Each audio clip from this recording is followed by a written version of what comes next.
and welcome to this week's edition of the Squawka Talker podcast. And with the domestic calendar back up and running, we are clicking back into club mode ahead of what is a massive, massive weekend of derby games right the way across European football. Premier League eyes, as expected, will be focused on Old Trafford on Sunday afternoon as an under-pressure Ole Gunnar Solskjær welcomes Liverpool down the M62. My name's Feargal Brennan, and joining me today, we have, as ever, Squawka's chief football writer, Mohammed Butt. Mo, how's things? Yeah, I've got a bit of a cold, I'm a bit bunged up, but I'm hoping this football is going to blow my sinuses wide open and just, get me really feeling good again. Exactly. That's what we're here for. That's what a derby can do. It can just clear you out and get you set up for the weekend. Alongside Mo, we also have La Liga journalist and podcaster Euan McTear. Euan, how are you doing? Yeah, good. Looking forward to this weekend of all the big games. I'm trying to work out what time they all start, how to fit my weekend around watching all of them. Might need some time travelling help to see all of these games, but I'm going to try and watch as much football as possible this weekend and come out on Monday morning and see the light again. I think it's going to be a weekend in front of the TV, isn't it? It is indeed. Right, so Manchester United, Liverpool mode, that's where we're going to get ourselves started. The big one, the M62 derby, huge rivalry, biggest game in the Premier League. We all know that. Doesn't really matter where United and Liverpool are in the Premier League table. This is the one in the Premier League. But ahead of the game, there's only really one talking point, and that is Ole Gunnar Solskjær. So obviously on the back of the weekend result, losing to Leicester, there was a bounce back effect in midweek, beating Atalanta in the Champions League. That's re-injected a little bit of positivity, but everything still seems so incredibly unstable surrounding Solskjær because the Atalanta game was almost a perfect encapsulation of the situation for him. 2-0 down at half-time, really, really poor. Lots of criticism from pundits, from former players during the half-time break. And I wouldn't say they turned it round in the second half. They improved. But ultimately, they're relying on this very Solskjær idea of a Hail Mary pass, a big moment, and we'll win as a game. Given the fact that that's the way he's going, what is the situation with Ollie right now going into this weekend? It's really hard to say because obviously, objectively, after the game, Paul Scholes was very critical both at halftime and after the game. And honestly, everything he said was true, right? He was critical of why would you set up on a 4-2-4? Or what? Sorry, not why would you. 4-2-4 is a huge risk in Europe against teams that are, anyone really, because European teams know how to exploit midfield, right? They know how to play through midfield. Premier League teams maybe not so much, although that's changing. And of course, in the first half, what you got in a 4-2-4 is a stupid formation from the start of a game. Let's just be perfectly clear with that. Your forwards are way too high at the pitch. It's a desperation thing you do when you're trying to chase a game back. Do it from the start. Yeah, United created chances in the first half. Maybe if Rashford had been a bit sharper in his finishing, stop trying to hit the leather off the ball, maybe they would have gone in ahead. But, their midfield was way too separate from everyone else. And so it didn't work. Second half, they made an adjustment. One all simple one was Bruno Fernandes just came a little bit deeper. It became more of a 4-2-1-3. And suddenly it all clicked because there was now a link between midfield and attack. And that was it. Bruno Fernandes is their best player. And they basically, the 4-2-4 took him out of the game. You brought him back into the game and they turned it around. As always, Solskjær is relying, it sounds so silly, but Solskjær's relying on Bruno Fernandes and Marcus Rashford. Those have been his two stalwarts his whole time. He would have got sacked in January 2020, or he was going to be sacked. He was looking like on the edge. Bruno Fernandes comes in. Suddenly they take off, Rashford was injured. Oh no, what are you going to do without Rashford? Bruno Fernandes arrives to be the saviour. Then Rashford comes back and the pair of them dovetail and United suddenly are a good team again. Are they really a good team, or are Bruno Fernandes and Marcus Rashford just amazing and carrying the team? Well, it's a bit of both, but mostly it's the latter. And you're seeing it again now. Solskjaer's under fire, he's under question, but his team pull it out of the bag for him. Rashford and Fernandes do the business. Again, Fernandes, great cross, a great pass for Rashford's equaliser, really good goal. Rashford's first goal, gets United back in the game. Bruno Fernandes, great cross again. Harry Maguire, good finish. And then at the end, it was Cristiano pulling over the edge because he's always doing that this season. He's very good. When he stays in the width of the box, he's very good. What I think is really obviously symbolic of Solskjaer's weaknesses as a coach is the fact that Cristiano, even though he must know in his head, I am dangerous in the widths of the box, he doesn't stay there. He's out wide on the left, out wide. It's like, what are you doing? You get in the widths of the box. Maybe you could put a good cross in. You're good at it. You're a good footballer. But your most dangerous, your best attributes are your ability to basically create space and shoot and score goals. And that all happens within the widths of the box. You're not doing that out wide anymore. You're not 23. You're not 24. Get in the box. And the fact that he can't get Ronaldo to stay in that position at all when Ronaldo is surely only came to do those things, to score goals. It says everything about Solskjaer's weaknesses as a coach. He can adjust things mid-game. He always has had that ability, and he has great players to pull them out of the hole. But as Paul Scholes says, if they were playing a better team than Atalanta, or even just a full-strength Atalanta, remember Atalanta had a backup defensive unit in there. If Atalanta had been at full strength last night, that could have been like 3-4 before United ever got back into the game. It's a problem. The selection calls, obviously, for Solskjær to make between now and kick-off this weekend. And just looking at United's defensive record, there's issues over injuries to Harry Maguire, who came back against Leicester, didn't look fit. He got through the full game against Atalanta, got himself a goal. Rafa Varane is going to miss this weekend. He's ruled out for probably another 2 weeks. And when you look at this run that United are on, it doesn't make for particularly pleasant reading. They've not kept a clean sheet in the last 6 games. And across those 6 games, they've had a different centre-half pairing. Obviously, injuries with Maguire and Varane have played a part in that. Bailly's come in, Lindelof has come in. There's been a huge amount of changing around. When you're coming up against the most deadly attack in English football at the moment, arguably the most deadly attack in European football, you need a consistent base to build off. How does Ollie build his defence and build the unit around his defence this weekend to make sure they're not exposed? How does he build his... I mean, the thing is, he doesn't have any options. This is the problem, right? This is the situation he's in. Luke Shaw, Alex Tellers, you're obviously going to pick Luke Shaw, right? Abraham Bissaka is by far better than Diogo Dalot, even though he's a work in progress still. As an attacker, as a defender, he's still amazing. And you're going to need him to keep tabs on Sadio Mane. And then in defence, I mean, you want Rafa... This is the kind of game you signed Rafa Varane for, right? To partner Maguire in these kind of games. But he's injured. So who are you going to play? You have to play Lindelof.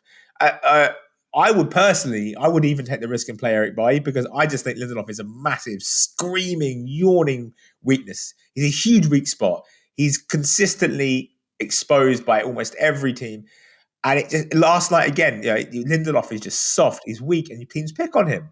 And I made a joke about I can't wait when Duvan Zapata came. I was like, I can't wait to see Victor Lindelof try and defend Duvan Zapata. And every time Zapata got the ball, he just put Lindelof in a blender.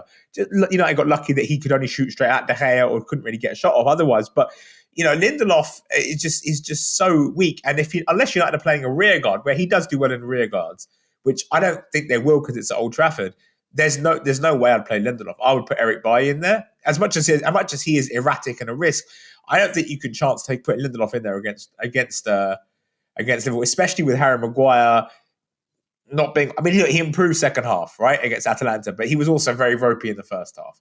And, it's one thing being ropey against Atalanta, again, with all due respect, but when, like you said, Mohamed Salah, who's probably the best player in the world right now, then you're going to get hurt, man. You see what Salah did to Hermoso and Kondogbia and Atletico Madrid defenders, like running away from them like they weren't even there. That was Messi-esque, and I'm just thinking, mate, Maguire's either going to miss him even more than those guys did, or he's going to foul him and give away a penalty. It's almost, I think, the best way for United to go is just to go full attack, like to just say, all right, cool, you can have your counter attack against us, work on holding it off a high line, and just go full attack, because you can't. If you try and defend against this Liverpool team with the way Alexander-Arnold crosses the ball, you're going to get undone, right? Because you haven't got Varane in there. And so to me, you just got to go for it. You've got to try and just beat them. Just go for it. Try and overwhelm them. Liverpool, Jürgen Klopp doesn't have a good record at Old Trafford. He won one game again. He's won one game there out of 7. And that was last year when United have just playing their 4th game in 8 days. So United was exhausted and they won 4-2 at Old Trafford. Before then, he's not won a single game. He'd always look ropey. Even when Liverpool were beating everybody at the start of 2019-20, they won 26 of their first 27 games. The 26th game was Man United at Old Trafford. They drew 0-0.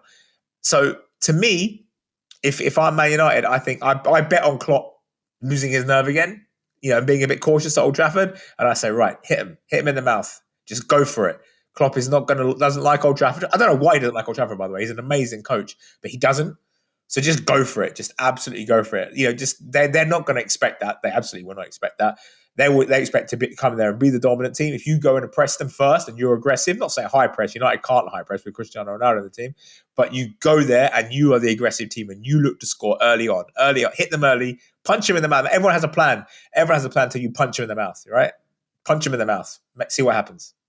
Euan, looking at Liverpool in terms of their situation going into this, we talked about United's defensive record. Liverpool's hasn't been talked about as much, but in terms of conceding goals, it hasn't been brilliant in the last few weeks. Just one clean sheet in the last 5 games, 3 against Brentford, 1 against Porto, 2 against City, and then 2 in midweek against Atletico Madrid. Virgil van Dijk's come back into the team. He's added assurance. He's added experience, slotted back in there next to Joel Matip. Jürgen Klopp's not had the issues that Solskjær's had of having to change around his defensive unit. By and large, it's been Matip and Van Dijk, but they're still conceding goals. And you look at the type of goals that they've been conceding. I think all but one in that little run of games that I've mentioned have been inside the box.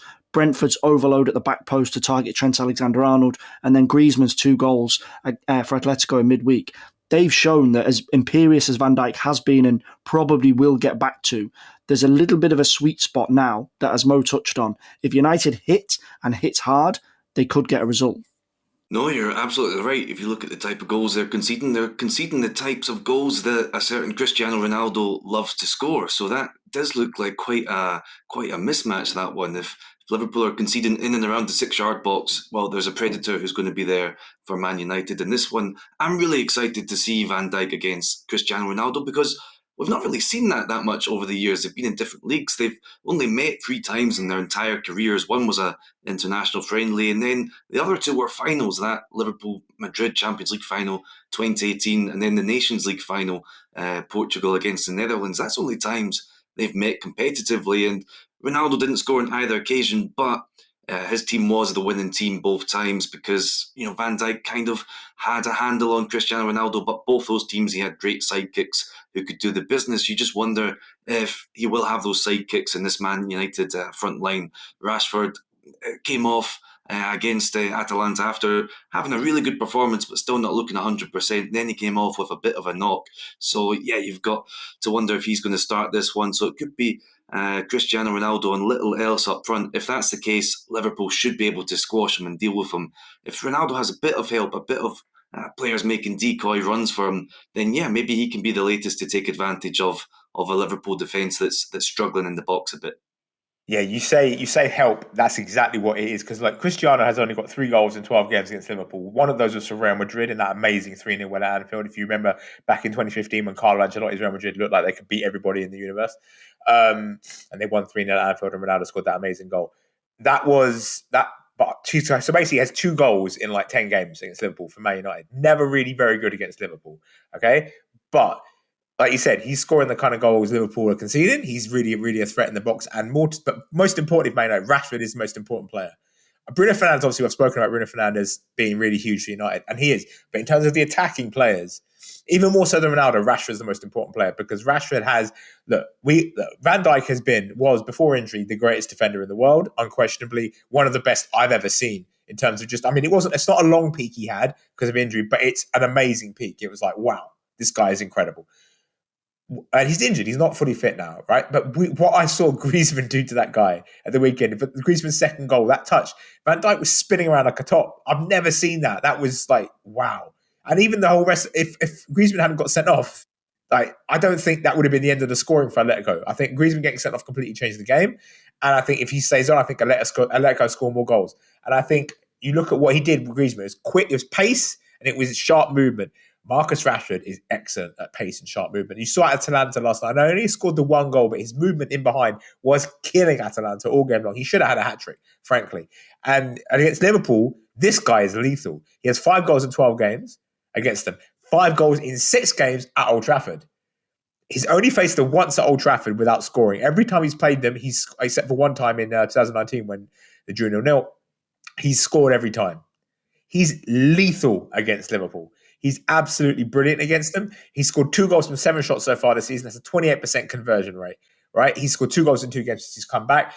If he's injured, if he's in any way unable to play at any sort of his proper level, I don't think United got hope in heaven. If he's fit, United could genuinely, it's absurd to say this because United are so bad, but they could genuinely do damage and win, maybe even win the game. I'm not saying they will, but if Rashford is fit, he's so good against Liverpool, they might be able to do damage, because then Liverpool got to commit to stopping him. But then they commit to stopping him, then Ronaldo's going to be open. Commit to stop Ronaldo, you're going to run out of guys in defence to double up on these 2 goal scorers. So that's going to be the key, Rashford being fit, because that's going to change everything for Liverpool. Right, it is predictions time. In terms of records, obviously, Mo, you mentioned right at the beginning that Jürgen Klopp finally broke his Old Trafford hoodoo last season, 4-2 win. But Ollie's record against Liverpool is not particularly exciting. 3 draws in the Premier League and just 1 win in the FA Cup. Huge amounts of narrative surrounding this game going into the weekend. Ollie under pressure. Liverpool not looking as watertight as they have done in the past. Euan, give it to us. Yeah, I'm going with Liverpool for this one. Only 1-0. I don't actually think there'll be that many goals. We had the 4-2 last year, but historically this hasn't been much of a goal fest. The 10 games before that 4-2 were just 1.4 goals in each occasion. So I think it'll be a tight one, low scoring. I'm going Liverpool 1-0. I'm going to go for a Squawka Classic. Again, this is one Liverpool should win this one. They should win this one, but their Klopp is hesitant at Old Trafford. He doesn't always give it his all, and United are fighting for their lives. Marcus Rashford kills it against Liverpool. Cristiano Ronaldo is in very good form. I think that will be enough, but obviously United's defence is not stopping Mohamed Salah any day of the week right now. So I reckon Squawka Special 2-2. Okay, fair enough. Some big calls. And as we mentioned right the way through the show, it's going to be a hell of a weekend in terms of action, not just in the Premier League, right the way across Europe. Big games. Spain, Germany, France, Italy, the Netherlands. Nobody can wait. Let's just get the weekend started. Right, Mo, Euan, thanks so much for your time and your input as always. Been a pleasure. Yeah, cheers, guys. Great stuff. And thanks for listening to the Squawka Talker podcast. We'll be back again next week with another episode. And don't forget, if you're a fan of the podcast, if you click subscribe on this episode, you can get access to a brand new show as soon as it is ready. We'll speak to you again very, very soon.